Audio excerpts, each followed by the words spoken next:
The bride arrived in Tucson, Arizona on a Tuesday afternoon in late August of 1877, stepping off the dusty stagecoach with her chin held high, and her dark hair pinned beneath a bonnet that had seen better days across 2,000 miles of hard travel. Nora Thorne was not what anyone expected when they heard the word bride. Not in this sun-scorched territory where women were scarce and desperation hung thick as the desert heat. She carried herself like Eastern money, though her dress told a different story, and when she walked into the boarding house where her intended husband waited, every eye in the street followed her with a mixture of curiosity and something closer to hunger. The wedding was scheduled for Saturday, giving her 4 days to prepare herself for a life with a man she had never met, a rancher named Morton Webb, who had advertised for a wife in a Boston newspaper. Nora had answered because Boston held nothing for her anymore, not after her father's debts had consumed everything and left her with choices that narrowed to a pinpoint. She was 22 years old and educated beyond what most women in Tucson could claim, the product of a classics professor who had spent his final years drinking away his salary and leaving his daughter with Latin phrases and little else. Morton Webb was not in the boarding house when she arrived. The proprietor, a thick-waisted woman named Mrs. Chen who had married a Chinese railroad worker and outlived him by a decade, showed Nora to a small room on the second floor and informed her that Mr. Webb would call on her that evening for supper. The room held a narrow bed, a washstand, and a view of the dusty main street where horses stood with their heads low in the afternoon sun. Nora unpacked her single carpetbag and tried not to think about what she was doing, what she was about to become. The dining room at the boarding house served supper at 6 o'clock sharp, and Mrs. Chen ran it with military precision. There were 8 guests staying there that week, mostly men passing through on business, and they gathered around a long table that dominated the room. Nora descended the stairs at 5 minutes to 6, her best dress pressed as smooth as she could manage, and found Morton Webb waiting at the foot of the stairs. He was older than she expected, perhaps 45, with graying hair and a face that looked like it had been carved from the same red rock that surrounded the town. He was not unkind looking, but there was something in his eyes that made her stomach tighten, a calculation that reminded her of men assessing livestock.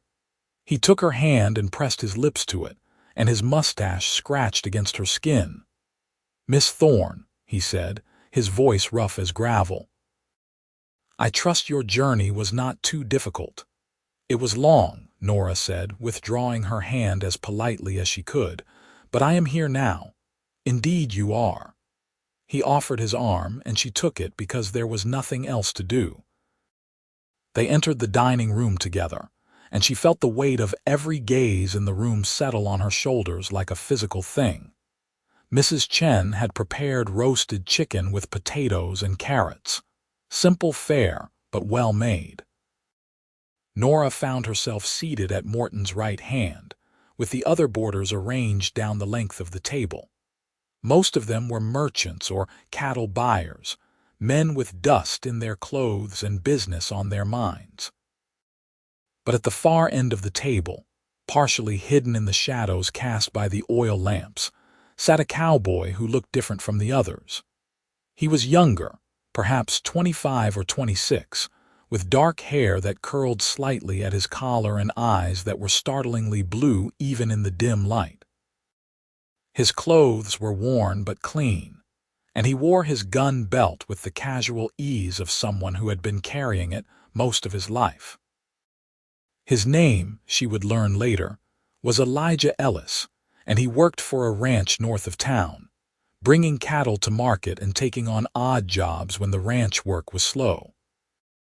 Morton dominated the conversation at the table, speaking loudly about his ranch and his plans for expansion, about the water rights he was securing, and the land he intended to purchase. The other men listened with varying degrees of interest, some offering comments, others focusing on their food. Nora ate quietly, responding when spoken to, feeling like a prize being displayed rather than a person being welcomed. It was when Mrs. Chen brought out the dessert, a simple bread pudding with raisins, that Morton made a comment about education being wasted on women, about how his first wife had been able to read, but it had never done her any good when it came to running a household.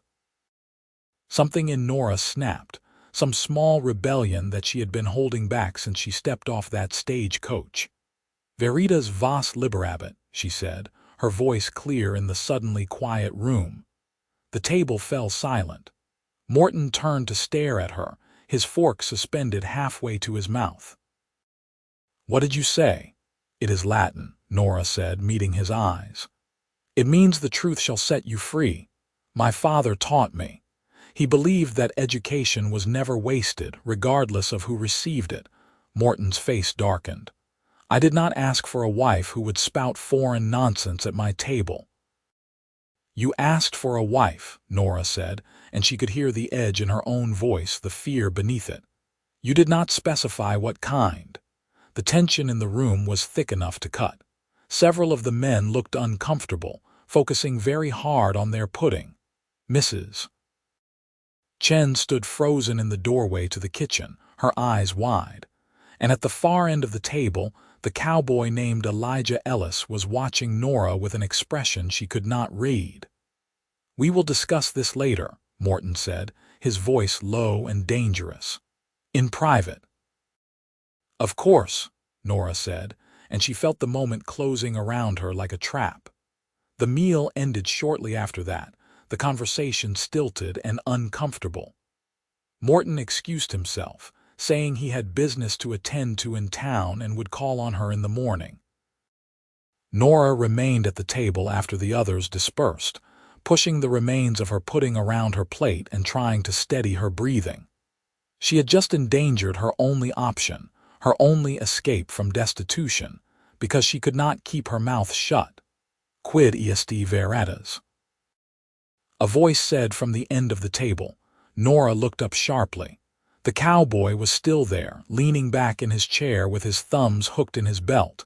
His blue eyes were fixed on her with an intensity that made her heart skip. "What is truth?" she translated automatically. "You know Latin." "Not a word," Elijah Ellis said, and for the first time that evening, Nora saw someone smile at her without calculation behind it. "But I would like to. Teach me tomorrow." The request was so unexpected, so genuine, that Nora found herself smiling back before she could stop herself. Why would a cowboy want to learn Latin?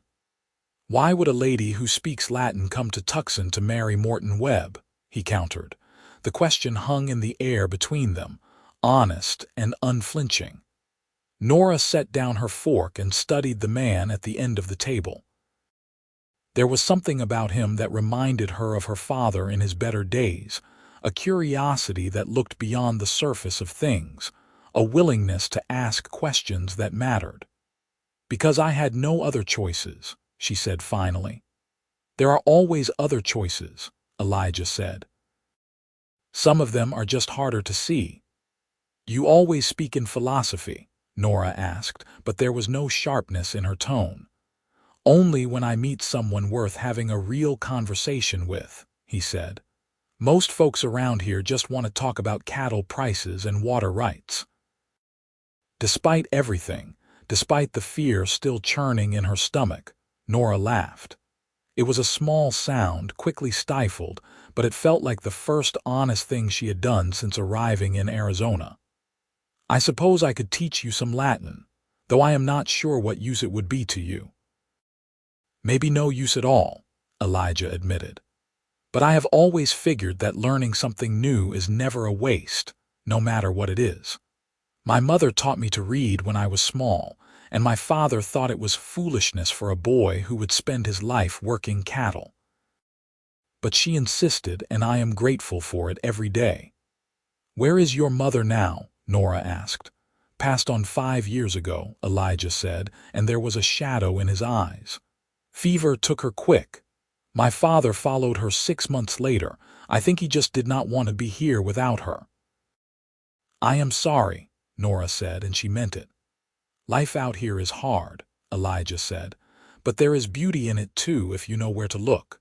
Tomorrow morning after breakfast I will be working in the stable behind the boarding house. Mrs. Chen hired me to repair some stalls. If you want to teach me some Latin, I will be there." "What about Mr. Webb?" Nora asked, lowering her voice even though they were alone in the dining room. "What about him?"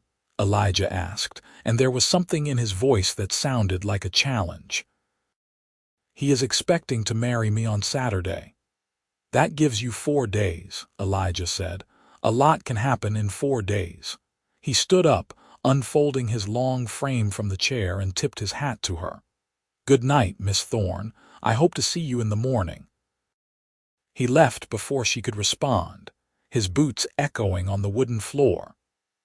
Nora sat alone in the dining room for a long time, listening to the sounds of the boarding house settling for the night, wondering what she had just agreed to and whether she was making the biggest mistake of her life. She did not sleep well that night. The bed was unfamiliar, and the sounds of Tucson filtered through her window, different from the city sounds she had known in Boston. There were no church bells here, no vendor carts in the early morning, just the occasional bark of a dog and the distant sound of someone playing a fiddle in one of the saloons down the street. She thought about Morton Webb and the way he had looked at her, about the life she had signed up for in answering his advertisement. She thought about the cowboy with the blue eyes who wanted to learn Latin, and about the way her heart had lifted when he smiled at her. When dawn broke over the desert, painting the sky in shades of pink and gold, Nora was already awake. She dressed carefully, choosing a simple day dress that would not show the dust, and pinned her hair up in a practical style. Breakfast at the boarding house was at 7, and she descended the stairs to find most of the other guests already gathered around the table.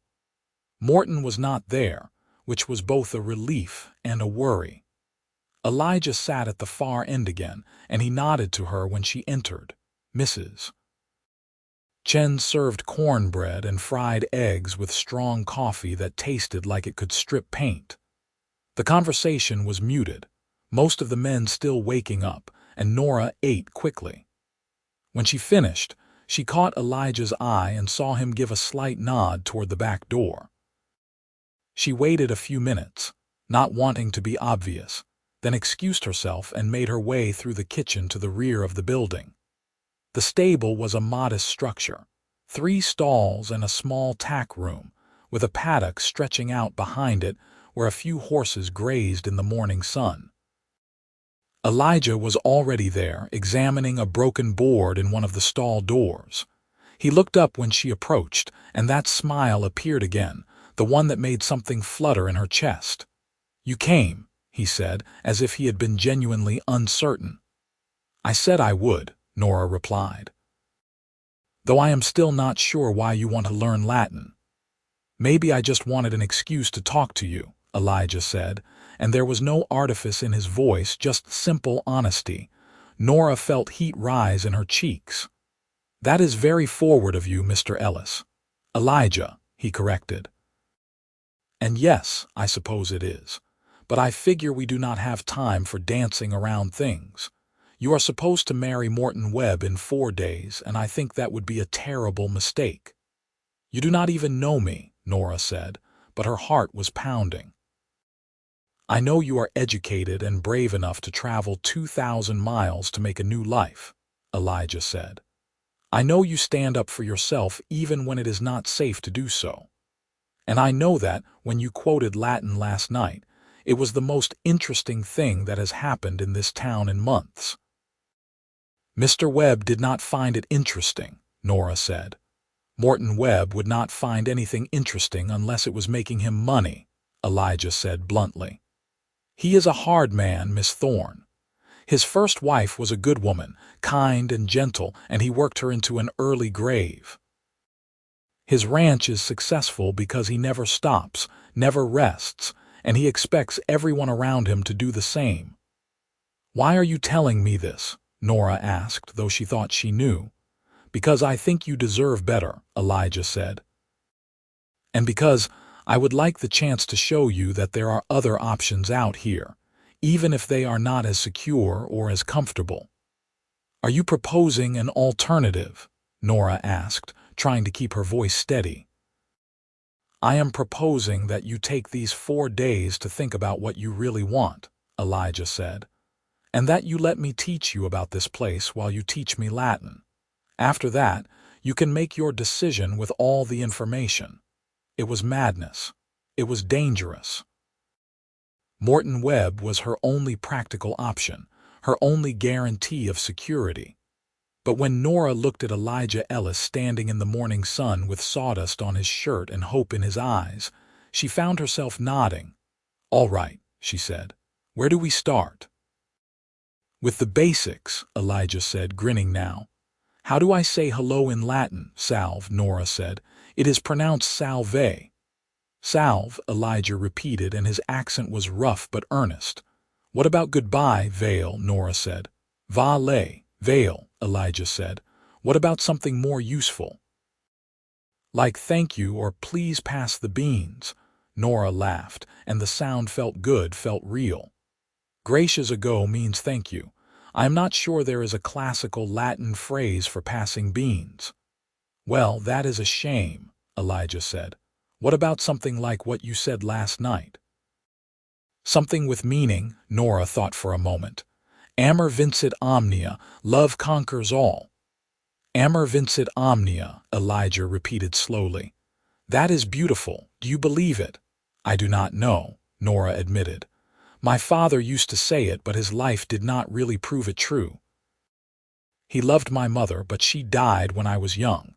He loved learning, but it did not save him from his own demons."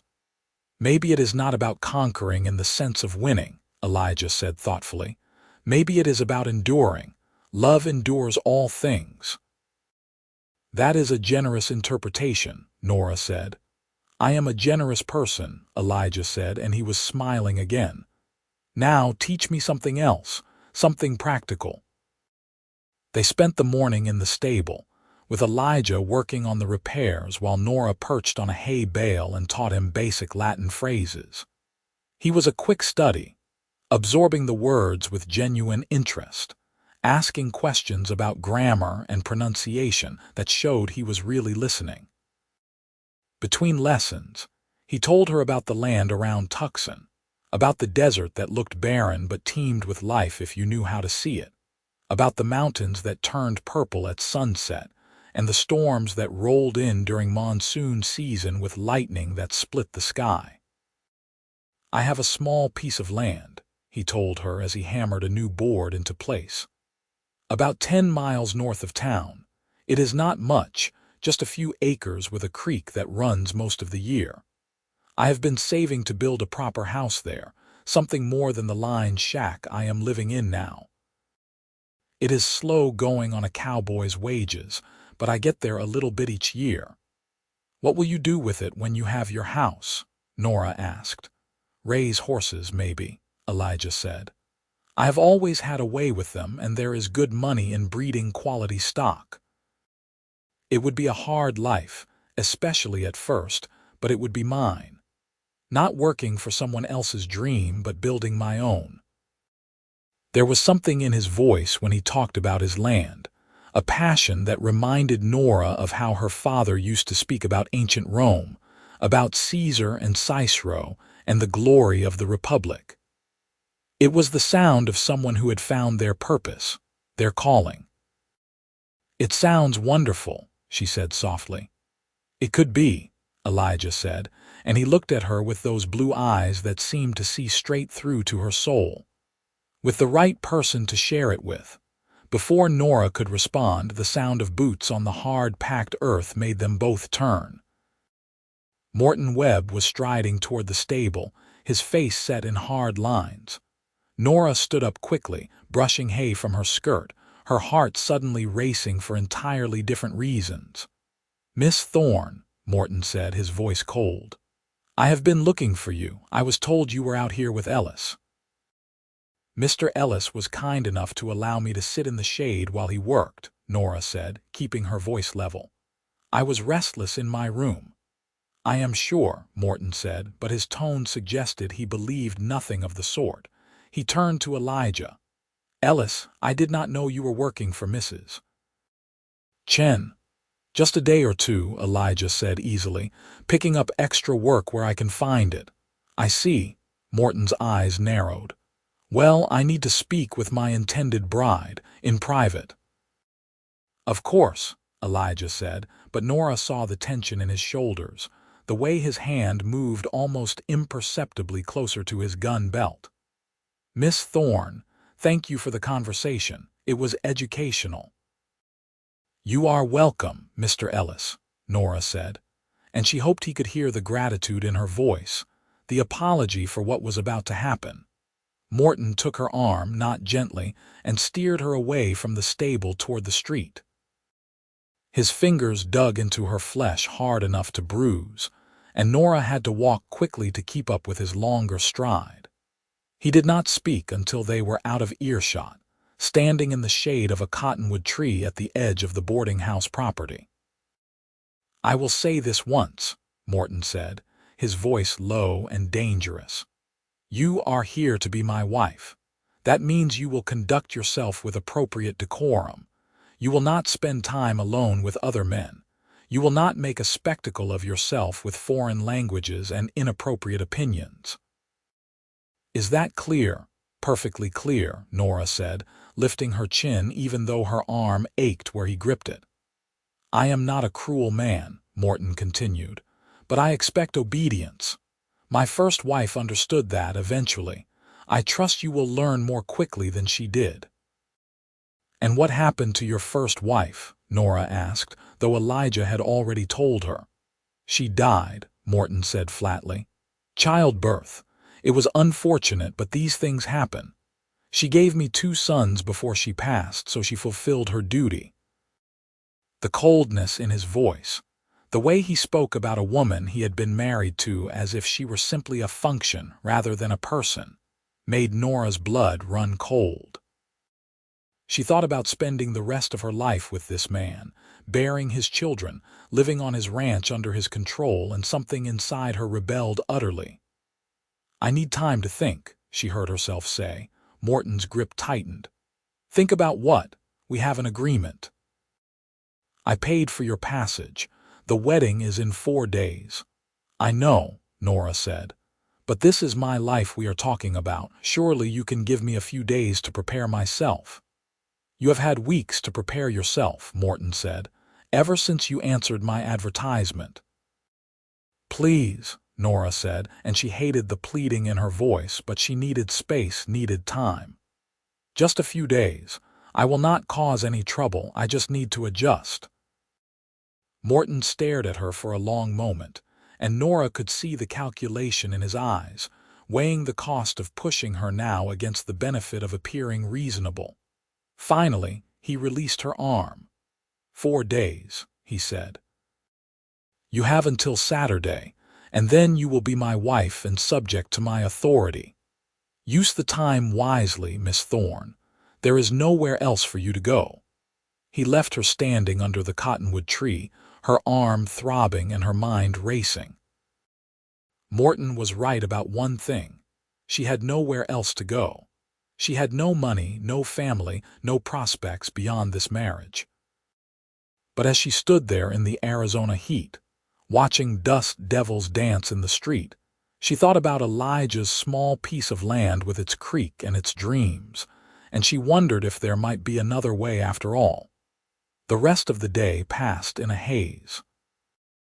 Nora remained in her room, claiming a headache, and Mrs. Chen brought her a tray for lunch. The older woman's eyes were kind but worried, and Nora knew that everyone in the boarding house had heard about Morton's confrontation with her, had seen him drag her away from the stable. In a town this small, Nothing remained private for long.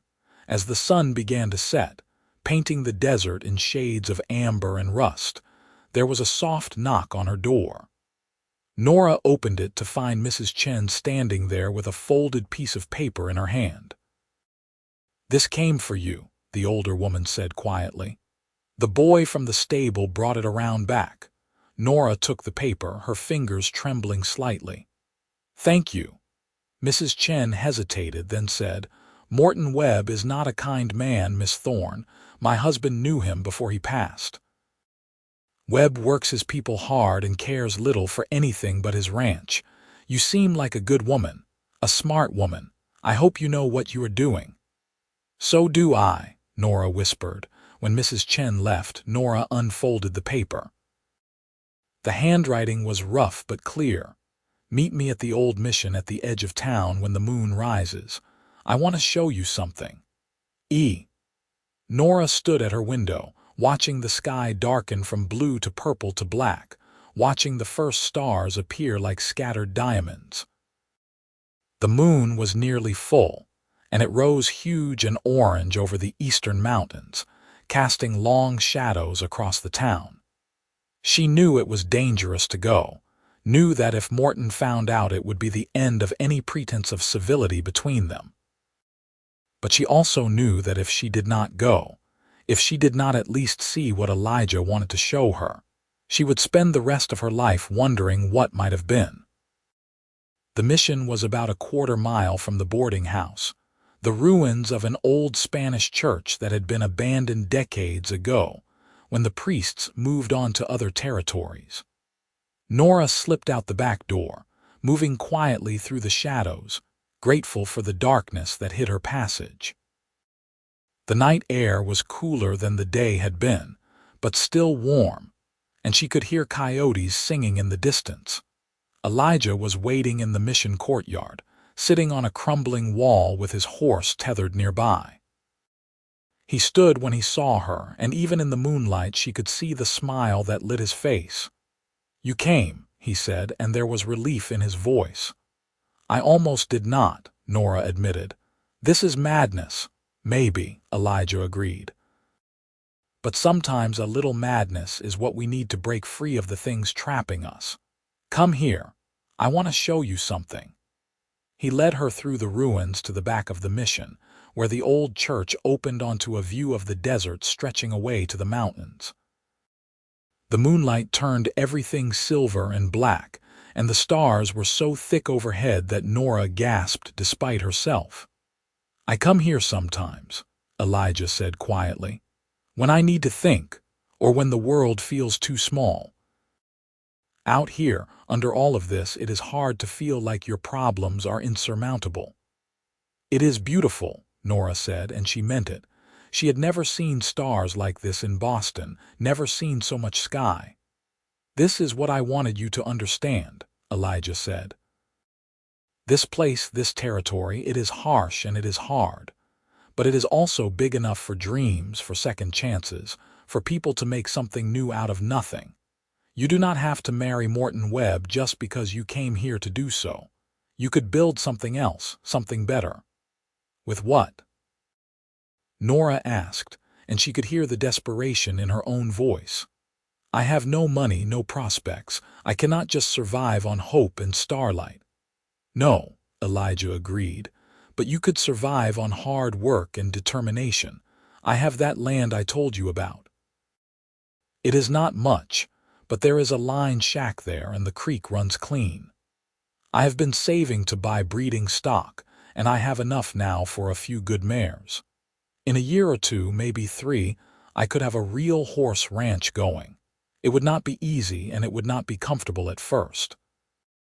But it would be honest and it would be free." "Why are you telling me this?" Nora asked, though her heart already knew the answer.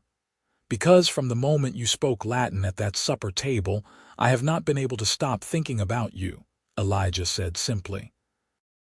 "Because I look at you and I see someone brave and smart and completely wasted on a man like Morton Webb. Because I think, if you gave us a chance, we could build something good together." "You do not even know me," Nora protested weakly. Then let me know you, Elijah said. You have 4 days before that wedding. Spend them with me. Let me show you what life could be like out here, what we could make together. And if at the end of it you still want to marry Webb, I will step aside and wish you well. But give us this chance, Nora, please. It was the first time he had used her given name, and the sound of it on his lips made something crack open inside her chest.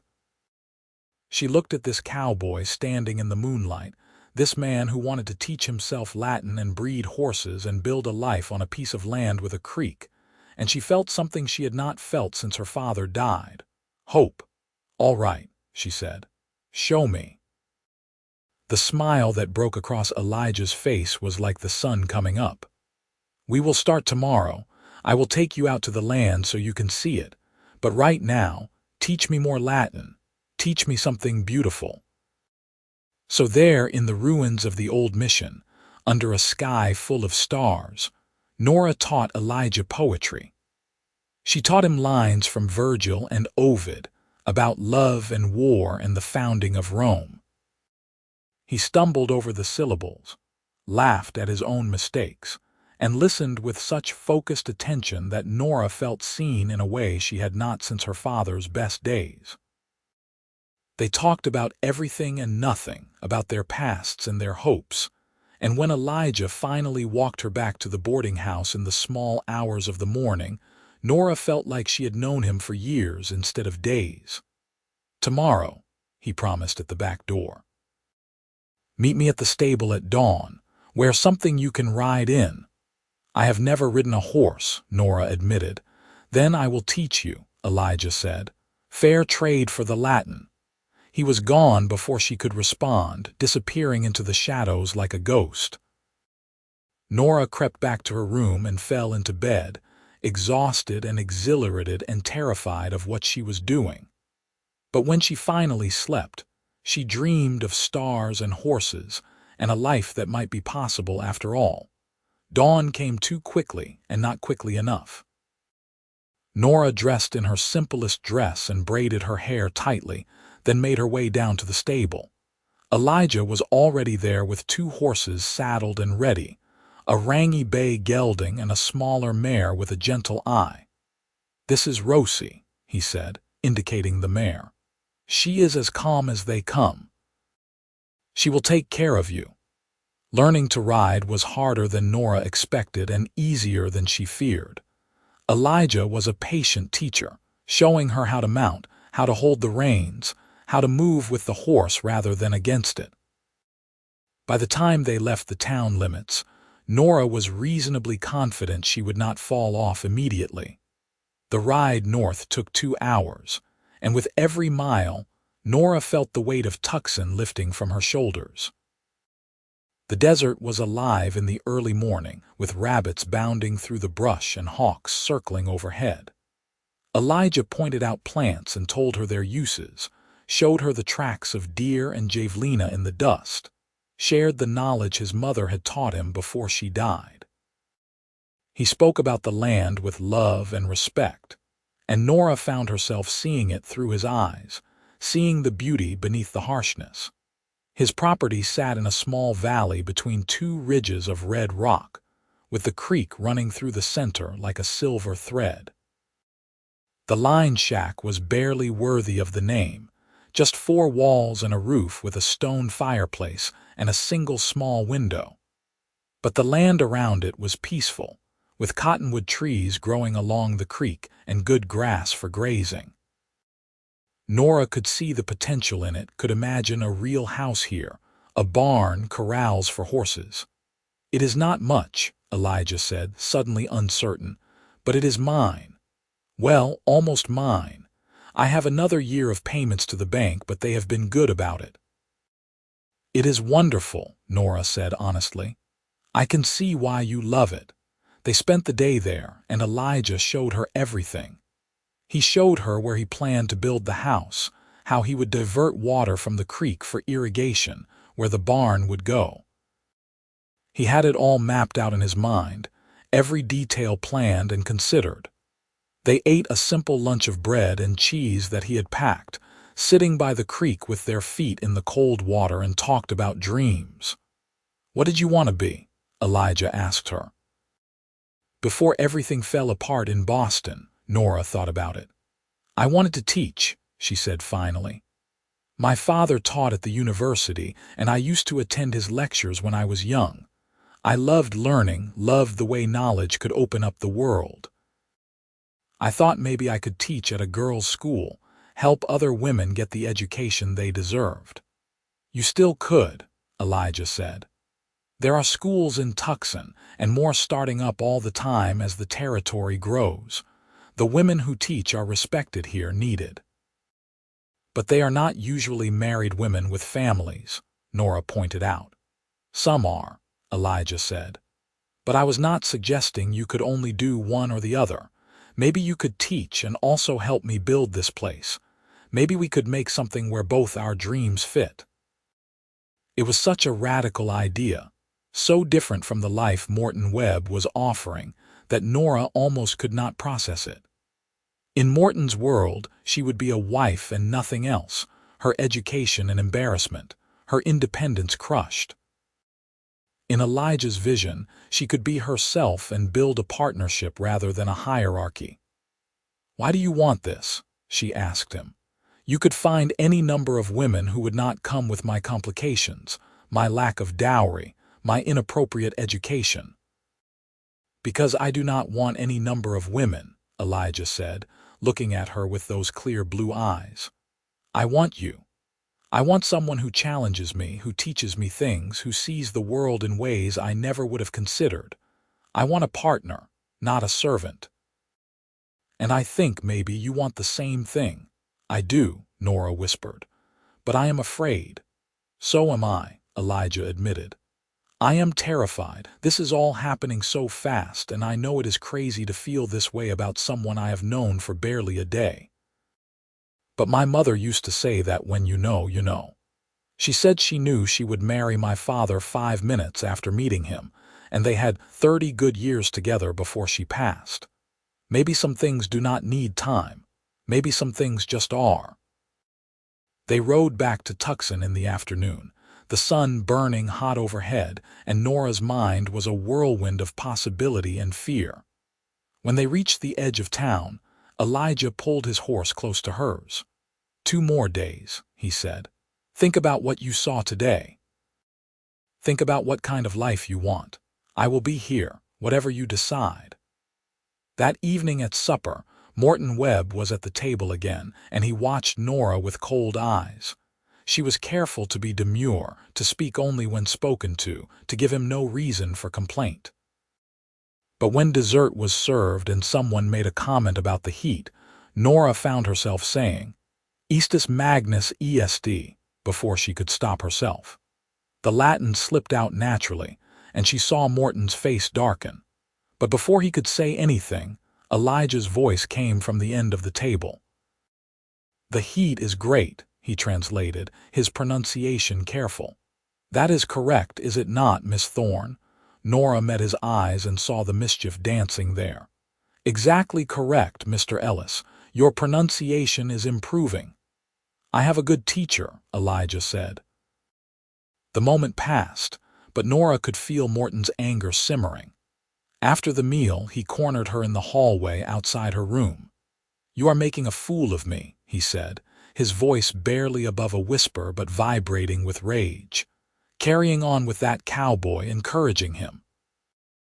"I have done nothing inappropriate," Nora said, keeping her voice steady even as her heart raced. "Mr. Ellis has been kind enough to show me the area so I might know what I am coming to. Surely you cannot object to that." "I can and I do," Morton said. "After we are married, you will not speak to Elijah Ellis again. You will not speak Latin at my table. You will behave as a proper wife should. Do you understand?" "I understand what you expect," Nora said carefully. "Then we have an understanding," Morton said. "Saturday, Miss Thorne. Remember that." He left her standing in the hallway, shaking. Nora went to her room and sat on the bed, staring at her hands. She had never felt so trapped and so free at the same time, caught between the safety of a loveless marriage and the risk of something that might be real. The next day, Elijah took her into the mountains. They rode for hours, climbing into the high country where pine trees grew and the air smelled of resin and stone. He showed her places where ancient peoples had carved symbols into the rock, shared stories his mother had told him about the land and its history. They found a meadow full of wildflowers, purple and gold and red, and ate lunch surrounded by beauty. "Tell me about your father," Elijah said as they sat in the sun. So Nora told him. She told him about the brilliant professor who had loved Rome more than reality, who had taught her Latin and Greek and history, who had made the ancient world come alive in their small Boston apartment. She told him about the drinking that started after her mother died, the slow slide into debt and despair, the final humiliation of his death with creditors already circling. She told him about answering Morton's advertisement because there was literally nothing else left. No family, no friends willing to help, no options. "You are so much stronger than you think," Elijah said when she finished. "To survive all that and still be kind, still be curious about the world. That takes real courage, or desperation," Nora said. "Maybe those are the same thing sometimes," Elijah said. "Maybe courage is just being desperate enough to try." They talked about his parents, about growing up on a ranch in Texas before coming to Arizona, about learning to rope and ride before he could write his name, about his mother's insistence that he get an education even if it was just from her, reading by lamplight after long days of work, about watching his father fade away after his mother's death, like a plant without water. "He taught me that love is worth everything," Elijah said. "Even the pain of losing it. He would not have traded a single day with my mother, even knowing how it would end. That is what I want, Nora.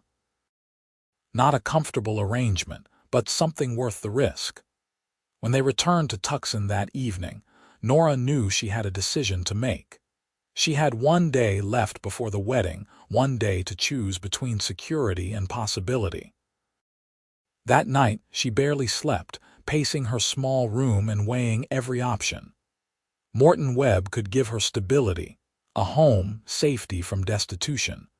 But the cost would be her spirit, herself, everything that made her who she was. Elijah Ellis offered only uncertainty and hard work, but he offered it with respect and partnership, and something that felt dangerously close to love. When dawn broke on Friday, Nora knew what she had to do.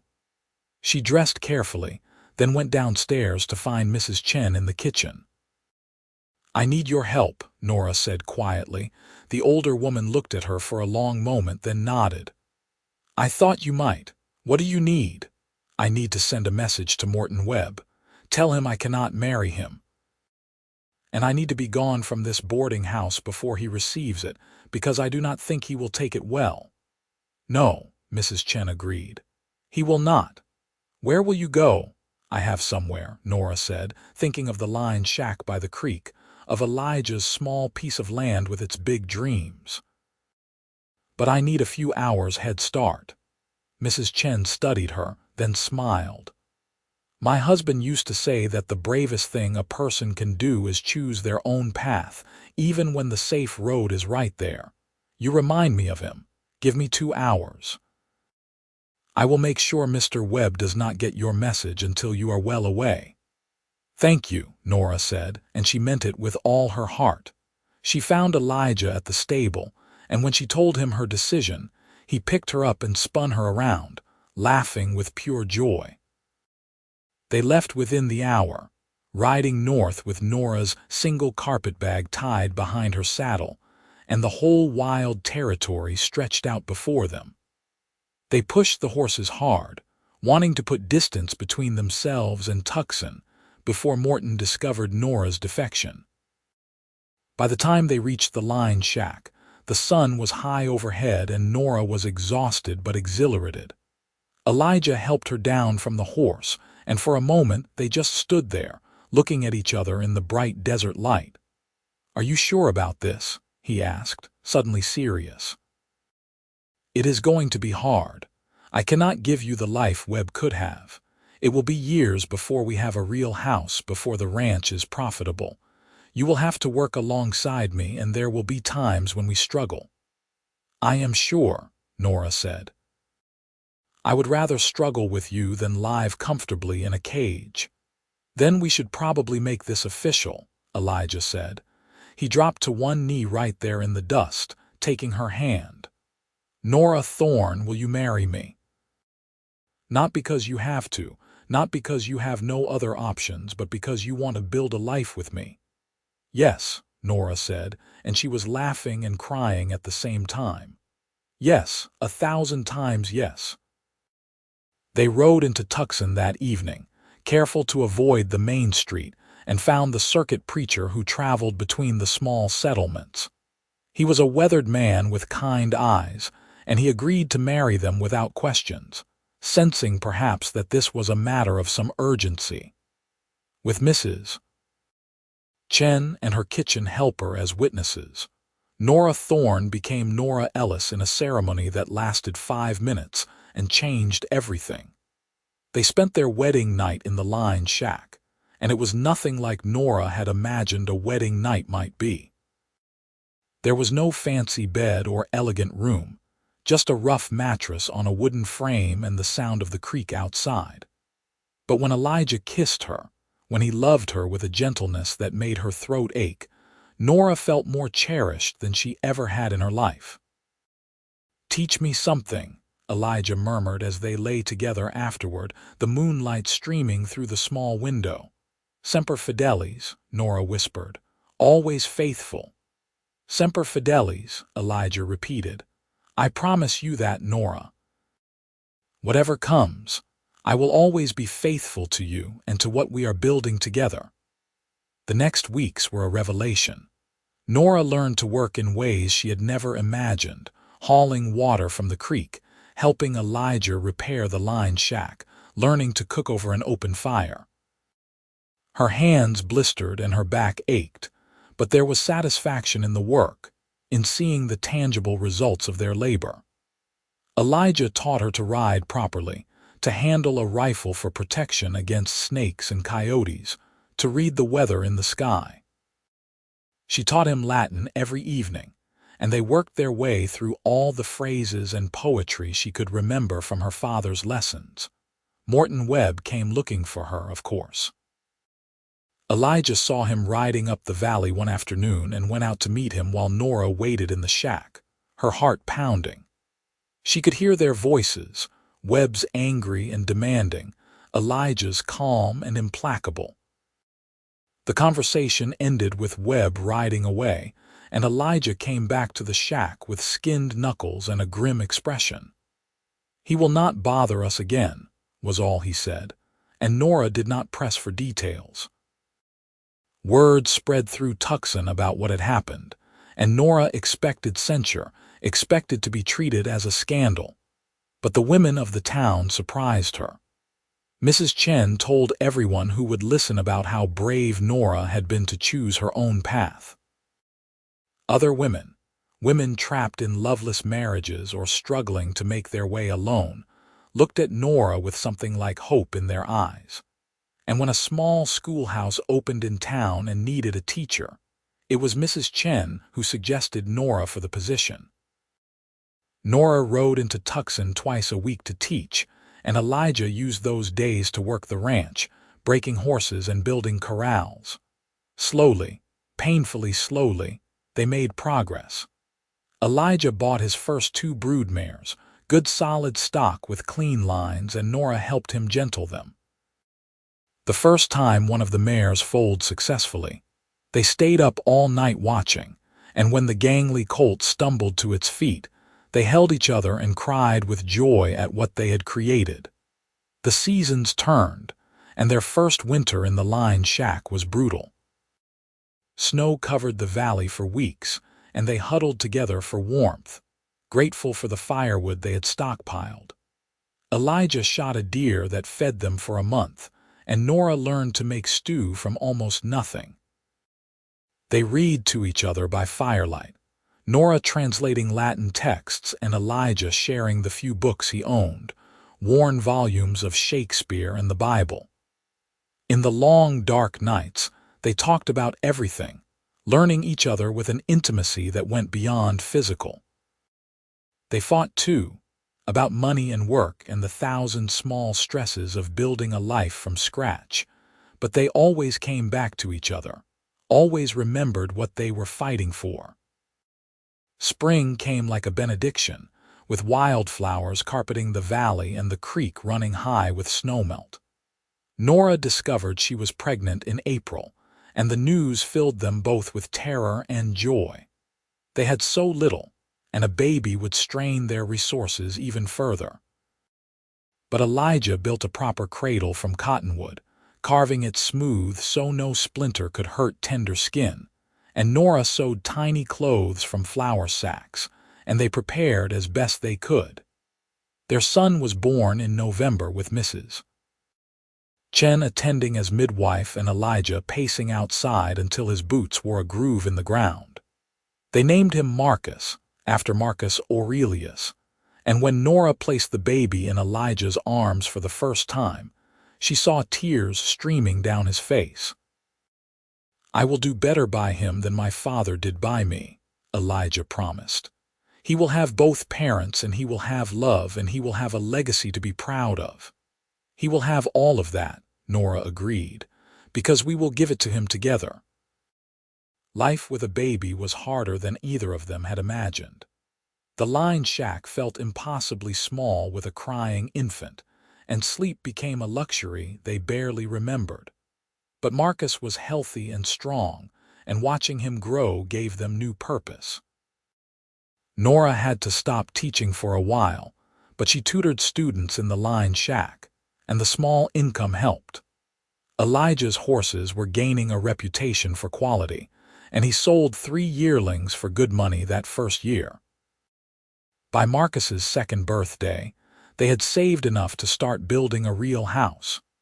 It was not large, just 3 rooms and a loft, but Elijah built it with his own hands with help from neighbors they had slowly accumulated. The community that grew up around them was made up of other people chasing dreams, other families trying to make something from nothing. They helped each other at harvest and birthing time, celebrated together when someone had good fortune, mourned together when the desert took its toll.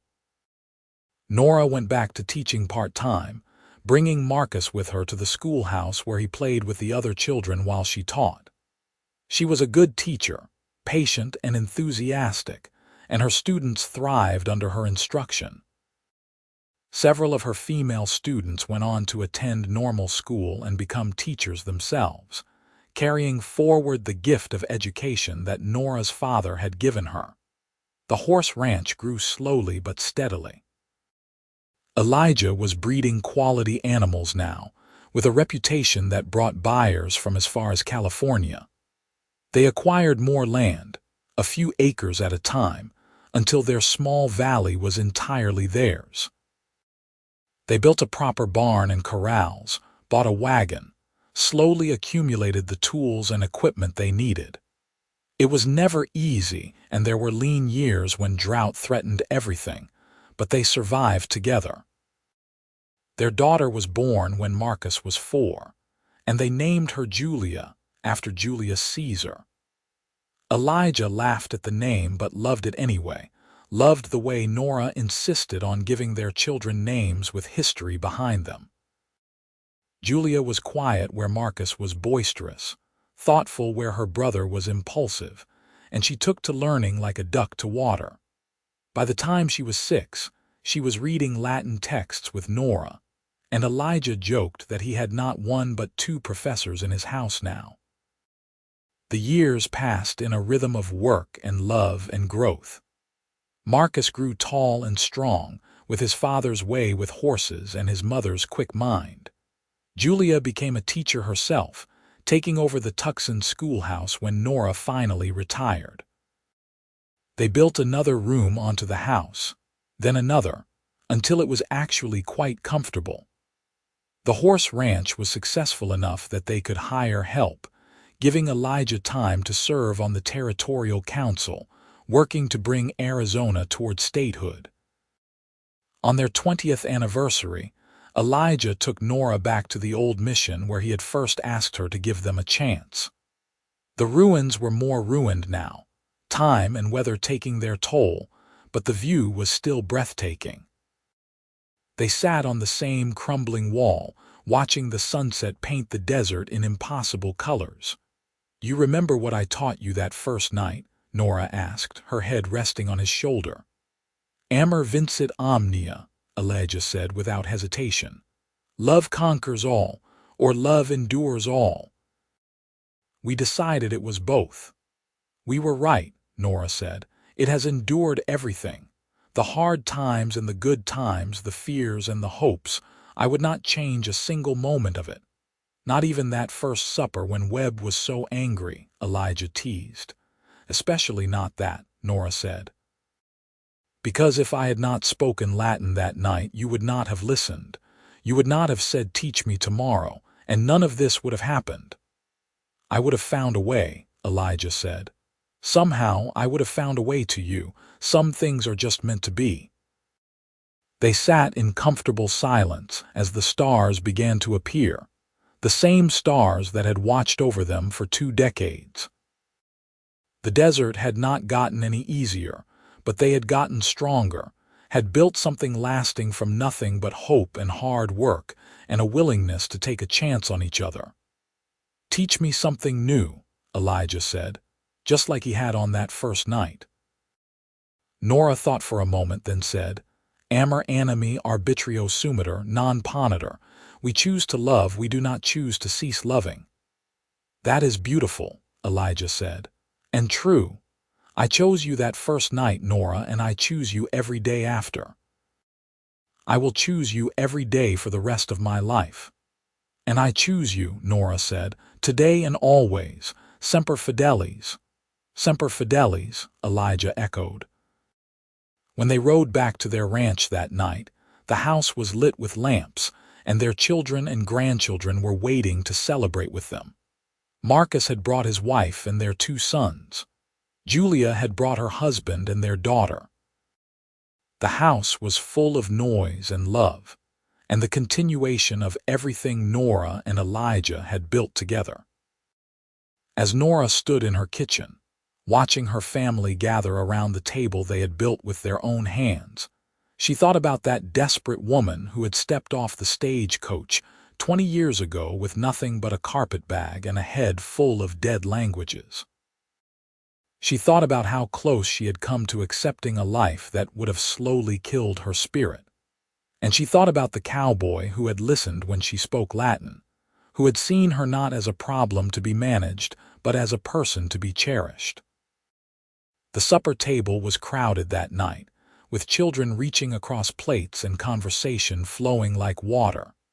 At one point, Julia's daughter, who was learning Latin from her mother just as Julia had learned from Nora, recited a phrase she had just mastered. Nora caught Elijah's eye across the table, and they shared a smile that held 20 years of love and struggle and triumph. After the meal, as the family dispersed to various parts of the house and yard, Nora and Elijah found themselves alone on the porch, watching the stars come out over their valley. The sounds of their grandchildren playing drifted through the evening air, mingling with the distant cry of coyotes and the soft nicker of horses in the barn. "We did well," Elijah said softly, taking her hand. "We did better than well," Nora said. "We built something real, something good." "We built it together," Elijah said. "That was the secret, not trying to do it alone, but doing it together." They stood there as the night deepened. 2 people who had taken a chance on each other when the world offered them no guarantees, who had chosen love over security and reaped rewards beyond measure. The desert stretched away in all directions, harsh and beautiful and full of possibility, just as it had been on that first night at the mission. And in the quiet darkness, with her husband's hand warm in hers and her family safe under the roof they had built together, Nora Thorne Ellis felt something she had not felt since her father was alive and whole.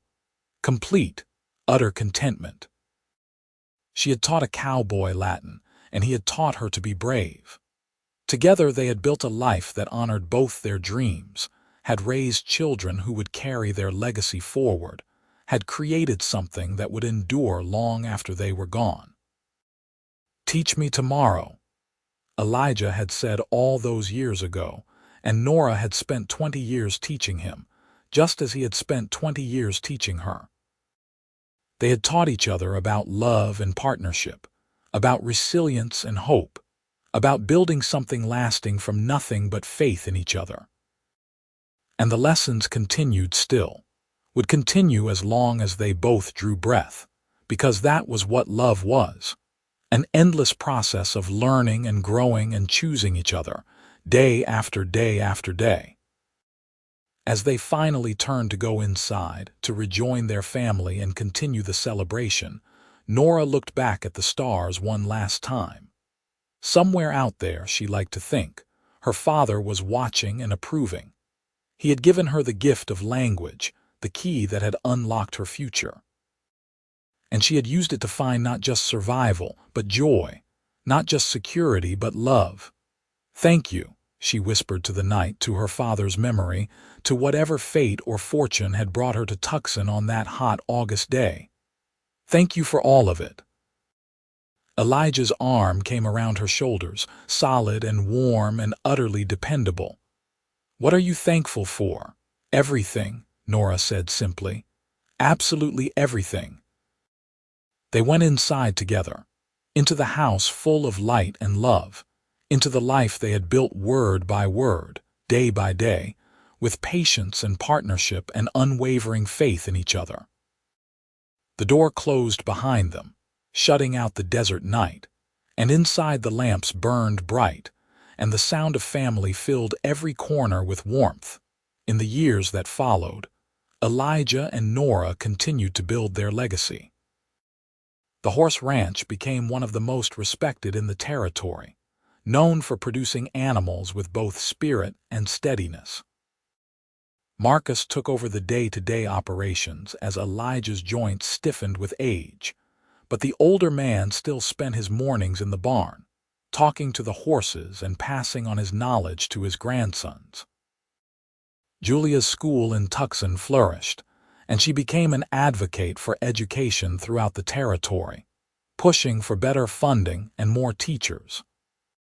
She often credited her mother with showing her that a woman could be both a wife and a professional, that there was no need to choose between family and calling. When Arizona finally achieved statehood, Julia was invited to speak at the celebration, and she spoke about the pioneers like her parents who had built communities from nothing. Nora continued to teach informally, tutoring children who showed particular promise, translating documents for the territorial government, and serving as a living link to a classical education that was rare in the frontier territories. She and Elijah hosted gatherings at their ranch where literature and philosophy were discussed alongside cattle prices and water rights, creating a space where minds could expand beyond the practical concerns of survival. When they were both in their 60s, Nora wrote a memoir about their early years, about the desperation that had brought her west and the courage that had allowed her to choose love over security. The book was published by a press in San Francisco and became unexpectedly popular, inspiring other women to take control of their own destinies. Nora received letters from all over the West, from women who said her story had given them hope, had shown them that there were alternatives to the narrow path society prescribed. Elijah was immensely proud of her book, though he was embarrassed by the way she portrayed him as a romantic hero. "I was just a cowboy who wanted to learn Latin," he protested. "You were a cowboy who saw me as a person," Nora corrected. "That is what made all the difference." Their grandchildren grew up hearing the story of how Nora and Elijah had met, how a few words of Latin had changed the course of multiple lives. The story became part of the family mythology, passed down with embellishments and romance, but always with the core truth intact. That love was a choice, and that choosing bravely could open up worlds of possibility. When Elijah passed away at 73, after a short illness that took him quickly, Nora grieved with the depth of someone who had lost not just a husband but a true partner. The whole county came to his funeral, testament to the respect he had earned over a lifetime of honest dealing and hard work. Marcus and Julia spoke, as did several of the grandchildren, and the picture they painted was of a man who had lived with integrity and loved without reservation. Nora lived another 5 years after Elijah's death, surrounded by family and continuing to teach until the very end. On her final day, sitting on the porch of the house they had built together, watching the sun set over their valley one last time, she spoke a final phrase in Latin. Amor vincit omnia. Love conquers all. Love had conquered her fear and his poverty, had conquered distance and hardship, and the 1,000 obstacles that had threatened to break them. Love had won. She was buried next to Elijah on a hill overlooking the ranch, and their shared gravestone bore the inscription they had chosen years before. Semper Fidelis, always faithful. And beneath it, at Julia's insistence, they chose bravely and loved well. The ranch continued for generations, remaining in the family and growing with each passing year. The original line shack was preserved as a historic site, and tourists came to see where the famous couple had started their life together. The house they built was expanded but never abandoned, and their great-great-grandchildren still lived there, still raised horses in the valley with the creek running through it. In the Tucson town square, a statue was erected showing a young woman and a cowboy sitting together with a book between them, commemorating the story of Nora and Elijah Ellis. School children learned about them in history class, about how education and courage had combined to build one of Arizona's founding families. And every year on the anniversary of their wedding, the town held a celebration where someone recited Latin poetry and someone else talked about the importance of choosing your own path. The story of the bride who quoted Latin at the supper table and the cowboy who listened and said, "Teach me tomorrow," became more than just a personal love story. It became a symbol of what was possible when people looked beyond convention, when they chose partnership over patriarchy, when they had the courage to build something new rather than accepting what they were told they should want. And in the end, that was their greatest legacy.